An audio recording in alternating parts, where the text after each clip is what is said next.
We often have a Old Testament, New Testament, or a divine principle quote. Today, Chris asked to read a poem before his sermon, which is by Robert Frost, written in 1916, which is a time of great global turmoil, called The Road Not Taken.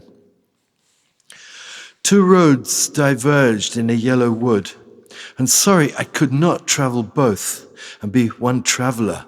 Long I stood and looked down one as far as I could to where it bent in the undergrowth.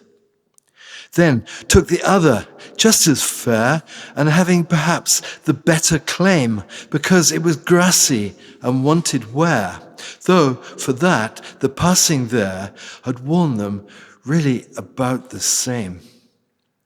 And both that morning equally lay in leaves no step had trodden black. Oh, I kept the first for another day. Yet knowing how way leads on to way, I doubted if ever I should come back.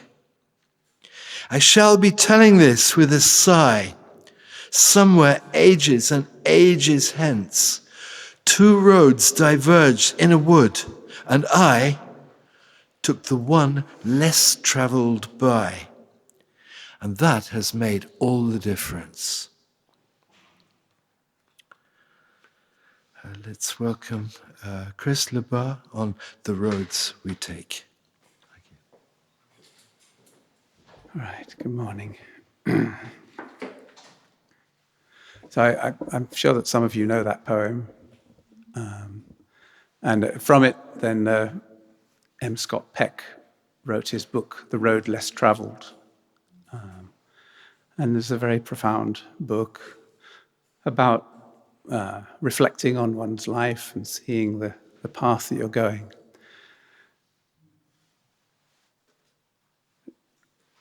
I used a sat-nav to go to the Songhua on Friday. And the sat-navs provide amazing feedback on what you're doing. So you decide where you want to go, and then it plots out a path for you. And I found that with Google Maps you can choose. You could go this way or that way, and sometimes it's the same either way. But if you take a wrong turning, then it just finds a new path from wherever you are. And that's incredibly useful. And it doesn't tell you off for taking the wrong turning. It just says, okay, well, from here you go that way now. And you take another wrong turning, then you just got another path. There's always some way to get where you want to go. Well, except that I remember an experience in Guernsey. It's a little island. It's where my ancestors come from. Maybe the sat-nav was not, or Google Maps was not quite so updated when I was using it there. Anyway, the one problem with the sat-nav is if there's something blocking the way that somehow the sat-nav doesn't know. And then you get to this block, and the sat-nav is telling you should go straight on, and you can't because there's an obstacle in the road. And so you go another way, and then the sat-nav brings you back to the same point again, and you try a different way, and the sat-nav again brings you back to the same place, and you get this loop. It's really frustrating. The only way to get out of it is to choose a path that the sat-nav's not telling you. And then, it might be in the opposite direction. When you're on a little island like Guernsey, actually, it doesn't really make much difference. You can't really go far wrong. So I managed to find a way around. So, yeah, anyway, it's obviously very metaphorical and has a lot of lessons for life just in that. I found also there's a lot of lessons in sailing. I love that song, Sailing with Our Father, because I went sailing with Joshua yesterday, and I do every Saturday on the Rickmansworth Aquadrome. It's very beautiful. So this is sailing with a yacht, with a sail. There's no motor or anything. And so you're at the mercy of the wind. And in that particular lake, It's kind of a fairly long lake, and the boats are moored at one end of the lake. And quite a lot of the time, the wind is blowing down the lake. So with a sailing boat, how do you get out of harbor if the wind's directly against you? Well, it's quite possible, and you have to tack, which means that you go at an angle, and you pick up a bit of the wind, and it might even be taking you slightly in the wrong direction. But once the wind's pushed you a bit, you've got a bit of momentum. You get a bit of speed, and you can gradually turn that round and go into the wind, and then catch the wind in the opposite way. You've got to duck when the sail whizzes across your head to pick up the wind in the opposite direction. And so you go backwards and forwards, and eventually you can go against the wind. So that, it's quite fun. Actually, I mean, when I'm on the lake, I don't need to worry where I'm going, actually.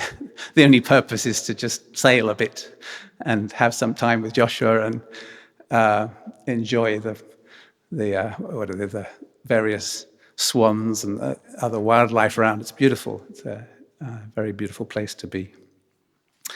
But yeah, that also is something which I feel represents something that there's a really good message for life, because sometimes you can't go the way you want to go. You can't just say, I want to be Prime Minister, so I'll do it.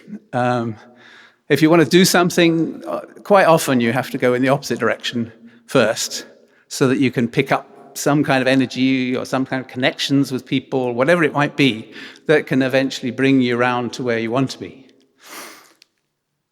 So anyway, that's all quite abstract and metaphorical. What was in my mind in agreeing to give a sermon is, several things. One is that, as a community, I see people in so many different circumstances and situations and backgrounds and ages, and it's great. It's really exciting to meet people and to know where we are, what our different convictions are, how we approach things. So that's one thing in my mind. I'm thinking ahead about the annual general meeting and trying to engage the community. And of course, the Songwa on Friday, is a great reason to be reflecting on life and hearing about someone's life, about Masako, and recognizing what's happened in a life. And it makes us all think about our own life and where have we come from, what have we done, what do we want to do. And the other thing is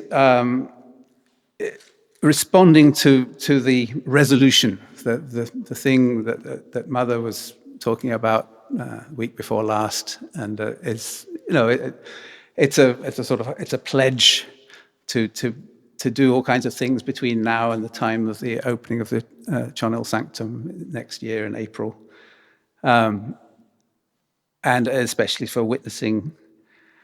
And it's quite hard to know how to respond. We read the family pledge every morning, and that's one thing to respond to consider. I don't want this to be empty words. I'm making a promise. I want to make it meaningful. I want to find ways in which I can fulfill this. But it is very difficult to respond to, some pledge or resolution that comes from somewhere else. And it's someone else's pledge.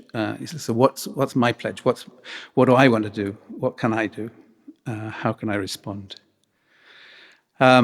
It makes me think back to the many times, maybe a handful of times, when I was able to hear Father speaking, and I was lucky. I was in America at the Unification Theological Seminary, and it's only about a 2.5-hour drive to Belvedere, which in American terms is just down the road. Of course, we had to be there at 4:30 in the morning, which means you have to leave at 2 o'clock in the morning to get there. So it was quite a challenge, but we used to go there, a group of individuals from the seminary, who are up to the challenge. And so sitting with Father in the garage there, we were all sitting on the floor, and there was a sort of stage there. It was the only place that was big enough to contain all the people who were there. There were lots of challenges to physically be there. But usually when Father ended the speech, he would get everybody to stand up, raise their hands, and say, yeah, or, make us pledge something. And we would all do it. I mean, you're in the middle of a room. If you stand there like, no, I'm not going to do this, you feel pretty strange. So anyway, we were all quite young. We didn't know what we were pledging to, but we just said, yeah. So being confronted with a request to make a pledge, it reminds me of that situation. But I was very conscious of, then we would drive 2.5 hours back to the seminary, and you had this time to think about, well, if you didn't fall asleep, it's true, you'd think about, what did I just do? What was Father saying? Where am I going next? What can I really do? And so there's a difference between saying, yeah, and then considering what is it that I can do?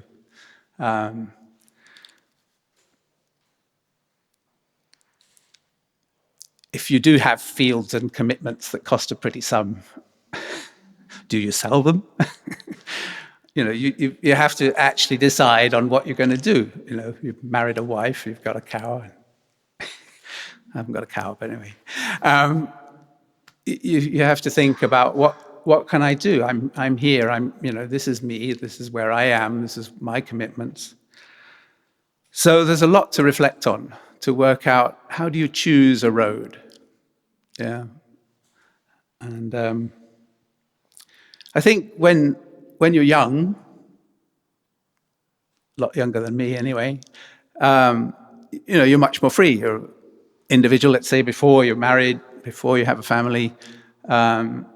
You've got a certain period in which you can explore, and that's a really exciting time. And I'm really, I'm inspired to see, Tiger and many others going off here and there, finding exciting experiences. Those who are just coming back from Korea right now from this Hyojung pilgrimage, but many different things that are possible to explore. So, it was last week that Simi was giving her testimony about her experience in Alaska. I mean, it was really, really exciting, and it was clearly transforming for herself. When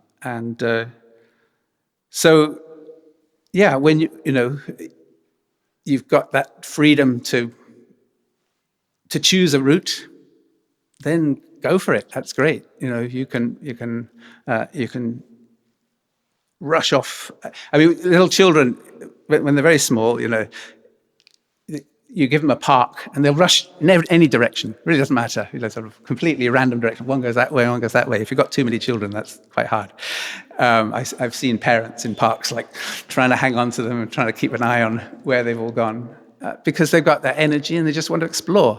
They just want to discover. And so they just keep going until they bump into something. And then maybe they cry or they realize, oh, that's not so good, I'll go this way instead. And you learn and you grow. And that's what we do.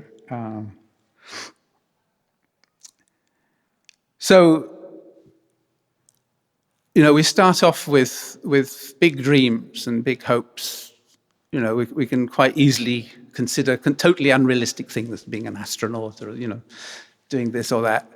And that, that's exciting. And that, it's really great to encourage children to have that kind of far-fetched imagination.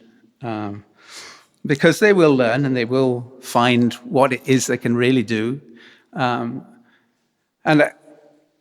about children, there's a story which is really written for children, but I want to read it to you. It's from this book called Song of the Morning. It's a Catholic book, but I found some wonderful stories in it. And it's focused on Easter. This is the focus for Easter. So, okay, sorry, it's not Easter now. But it's a lovely story. So I'm going to read it to you. Once upon a mountaintop, 3 little trees stood and dreamed of what they wanted to become when they grew up. The first little tree looked up at the stars twinkling like diamonds above him. "I want to hold treasure," he said. "I want to be covered with gold and filled with precious stones. I'll be the most beautiful treasure chest in the world." This is a tree, right? So it's wood. Okay, just keep that in mind. The second little tree looked out at the small stream trickling by on its way to the ocean. "I want to be a strong sailing ship," he said. "I want to travel mighty waters and carry powerful kings. I will be the strongest ship in the world." The third little tree looked down into the valley below where busy men and busy women worked in a busy town. "I don't want to leave this mountaintop at all," she said. "I want to grow so tall that when people stop to look at me, they will raise their eyes to heaven and think of God. I will be the tallest tree in the world." Years passed. The rains came, the sun shone, and the little trees grew tall. One day, 3 woodcutters climbed the mountain. The first woodcutter looked at the first tree and said, "This tree is beautiful. It's perfect for me." And with a swoop of his shining axe, the first tree fell. "Now I shall be made into a beautiful chest," thought the first tree. "I shall hold wonderful treasure." The second woodcutter looked at the second tree and said, "This tree is strong. It's perfect for me."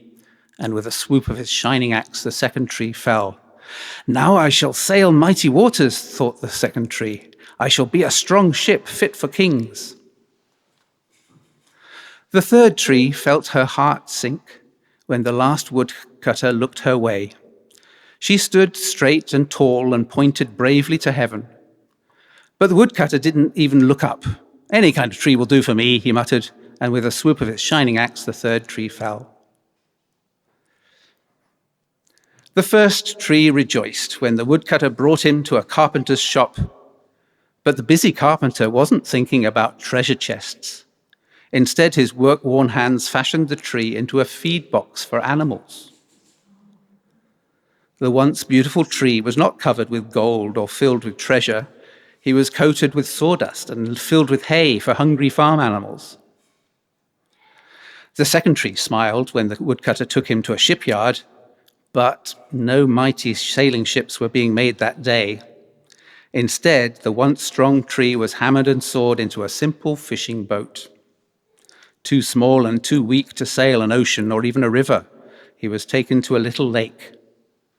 Every day he brought in loads of dead, smelly fish. The third tree was confused when the woodcutter cut her into strong beams and left her in a lumber yard. "What happened?" the once tall tree wondered. "All I ever wanted to do was stay on the mountaintop and point to God." Many, many days and nights passed. The 3 trees nearly forgot their dreams. But one night, golden starlight poured over the first tree as a young woman placed her newborn baby in the feed box. "I wish I could make a cradle for him," her husband whispered. The mother squeezed his hand and smiled as the starlight shone on the smooth and sturdy wood. "This manger is beautiful," she said. And suddenly the first tree knew he was holding the greatest treasure in the world. And one evening, a tired traveler and his friends crowded into the old fishing boat. The traveler fell asleep as the second tree quietly sailed out onto the lake. Soon a thundering and thrashing storm arose, and the little tree shuddered. He knew that he did not have the strength to carry so many passengers safely through the wind and rain. But the tired man awakened. He stood up, stretched out his hand, and said, "Peace." And the storm stopped as quickly as it had begun. And suddenly the second tree knew he was carrying the King of heaven and earth. And one Friday morning, the third tree was startled when her beams were yanked from the forgotten woodpile. She flinched as she was carried through an angry, jeering crowd. She shuddered when soldiers nailed a man's hands to her. She felt ugly and harsh and cruel. But on Sunday morning, when the sun rose and the earth trembled with joy beneath her, the third tree knew that God's love had changed everything. It had made the first tree beautiful. It had made the second tree strong. But every time the people thought of the third tree, they would think of God. And that was better than being the tallest tree in the world.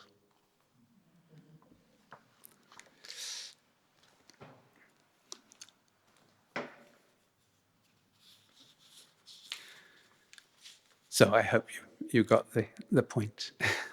It was all the story of Jesus' life. So the things that we dream of don't necessarily come to light in the way that we initially hope or dream. And a lot of the steps that we take and the roads that we go down are not controlled by us. We're forced by circumstances, expectations, barriers, all kinds of things around us. Occasionally we have a choice, like in the poem, Robert Frost's poem, we have a choice and we have a moment to think, shall I go this way or shall I go that way? And obviously those are key steps. Those are things that make all the difference, as he says in his poem. And most of us here, we made a choice to join the church or respond to the principle in some way, or to attend a blessing, or choosing this or that. We made some conscious choices. So probably we have some of those things in common. But there's many, many roads that we've been on, and many, many choices, and many, many ways in which we've been pushed around. And it's hard to think very far back. Last year and a half, I've been trying to understand myself and my habits, good and bad. And very early memories are hard to know. What were those directions that I took that caused me to be the way I am? And it's important to understand that what road we've been on. I know that I've got a strong tendency to try to impress other people, particularly impress those who are older than me. And I think it's really good now there's not so many who are older than me. So now wait a minute, this isn't really a really helpful habit. I mean, when I was at school, I know that, I tended to dress nicely and do well at school, and that was really to the detriment of making friends and being aware of my peers. There's a lot to learn. I had a comment. I went to a school reunion. This was quite a few years ago now, but it was 30 years since I'd met any of these school friends before. And it was really hard to identify them, actually. Men change a lot, we lose our hair and all kinds of other things. But anyway, so there was with this one colleague of mine, who was a classmate, and I'd been at the same primary school with him, as well as secondary school. And I got talking with him. I didn't really know him very well at that time, but he lived just down the road from where I lived, where I grew up in Leicester. Literally 5 minutes walk. So our families were aware of each other and knew each other. We weren't really close friends. But I got to know him a little bit, and then we had a second reunion 10 years later, which was now 5 years ago, so 40 years since we left school. And in between, I got to know him a little bit. He's got a daughter who has some medical issues and challenges, and there was a lot in common that we could talk about, which was nice. And so I got to know him a little bit. And then at this second reunion, then this is my point. Sorry, he told me that when we were at primary school, his parents used to tell him, "Why don't you be like that little boy down the road, Christopher?" And it really made him hate me. He was very honest about it. And I thought, I'm not surprised. That's really And I felt really bad that I'd been there, but I was completely unaware of this kind of influence that I had on others. Yeah, there's a lot to learn about oneself, even when it's many years ago, because things, the roads we've taken lead to where we are and the way we are, and so there's things to change, and it's a real challenge to find ways to make those changes. And early on, you can make free choices as to where you go, what you do. But when you get older, you've got more and more responsibilities and connections. You have to either carry your family with you or separate from your family. You've got to work out, well, what's my priority? What is it that I want to do? And yeah, so you have to work together with other people. You have to decide what are the values in relationships and family and so on. So it's a complex path. I hope you don't not expecting for me to tell you this is what you should do. I hope you don't. I'm sure you didn't, because I don't know. But I was reading a bit of the True Parents, what's called the Chambumuk Yong, the story of True Parents' life. It's been put together in this book with lots of quotes from father and mother. And we were reading a short time ago a little passage of mother speaking in 1977. So a long time ago, 1977. I'm not sure if mother had her last child by then, maybe not even. No. All right, okay. So, she's still in that situation, really, that, having all these young children and going through lots of things. So I just want to read these words of mother. That tallies very much with looking back and seeing the paths that you've gone through. Through many experiences with God, I came to learn a great deal about how he accomplishes the will.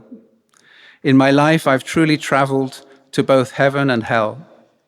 I came to realize that both kinds of experiences, not just one or the other, were necessary to completely mature my character and make me the person that God expects me to be. If I had experienced only the joys of heaven, I would not be able to deeply appreciate the taste of life in the kingdom of heaven, and therefore I would not be grateful for it. I had to travel even to the very bottom of hell and experience its bitter taste. Countless times I said, I don't have the strength to continue on this difficult path anymore. I absolutely cannot take another step. It's impossible. God, why are you telling me to go this way?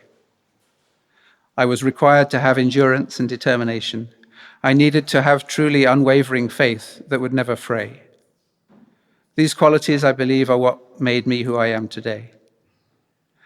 I'm telling you that when you are on your way to the kingdom of heaven, you should not expect to experience only the aspects of heaven.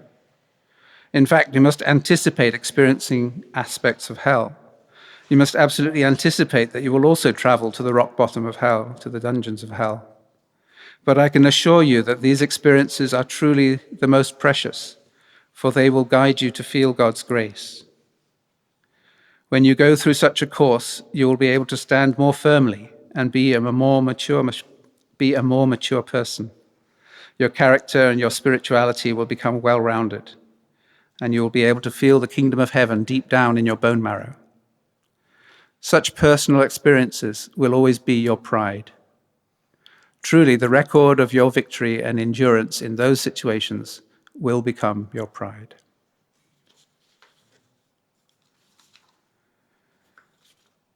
So I think that puts it very beautifully. I think, if we think about true parents and think that they always made the right decisions or they always knew which way to go, it's not true. None of us know where to go.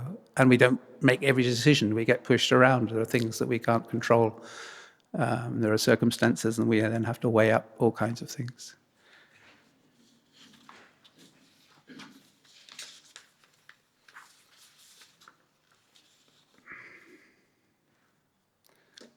So the roads we've taken, we're now where we are as a result of complex variety of influences.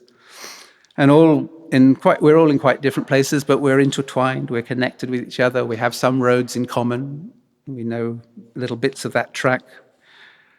And ultimately, we have to trust our internal sat-nav, our conscience, plus that notion of where we're headed. There's the two things. Because one is our conscience helps us to decide, but we also need to have some idea of where we're going. But then who has that idea? That's something, I think, I wrote down our original mind, the whisper of God. That's something, we pray to know, where is it I'm really heading? And so I believe God can use our efforts, and perhaps now, or more likely in years to come, when things bear fruit. Join me in prayer.